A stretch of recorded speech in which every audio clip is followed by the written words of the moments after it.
Pulit negasi balang keli Ialam yo Kennedy Khongsit jaka kabala lap ya kamet yap jong kakong Ialam pawa nagawe kawa akabadan hapedeng jong kasnong Nongrah bat Grinja. Pulit keli Ialam yo Kennedy syakate kawa kenang baun pini kumnu ulale hakaban pyniap ya kakong Ialam pawa kabala don life uktais nem karta. Pulit kira pinjur ya kacing pahara hakacing le Ialam yo Kennedy kamtam haba kila subajur baude ubradon kti hakaban pyniap yo weu hybrid ubadang hinyos nem karta ukirsan bor kar mudai badya kakong Ialam. Kini kajing let pin jong Kennedy kla bampo de kikinta hakabau haban batai benia nandu bo Ialam di isha shwa hakawe kedukan hadien kani ulale iru syakawe ke yeng kabala suba bau pyniap hangta. Ula batai ru bau lasong haka plastik badlit pat ban bread ekamet syakawa. Nagan yang Pulit kila Ialam biang yo Kennedy syak police station ban tokit kambenia biang balai upenyap ya kakong Ialam pawa.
Well, we got 8 days custody for Kennedy Khongsit, and in this 8 days we have done a substantial amount of interrogation, and today we have done the reconstruction on his admission to the crime.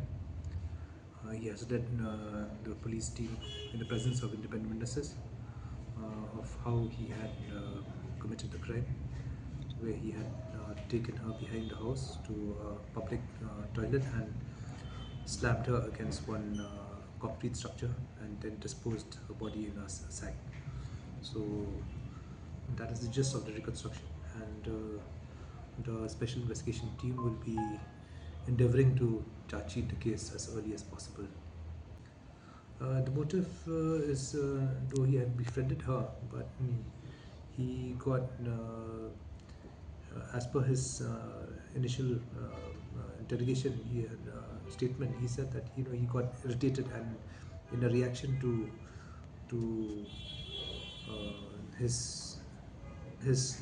the irritation from caused by her, he had actually slapped her. So she was, it seems, teasing him, saying something which he didn't like. Psychological assessment has been done, and he's found to be mentally stable.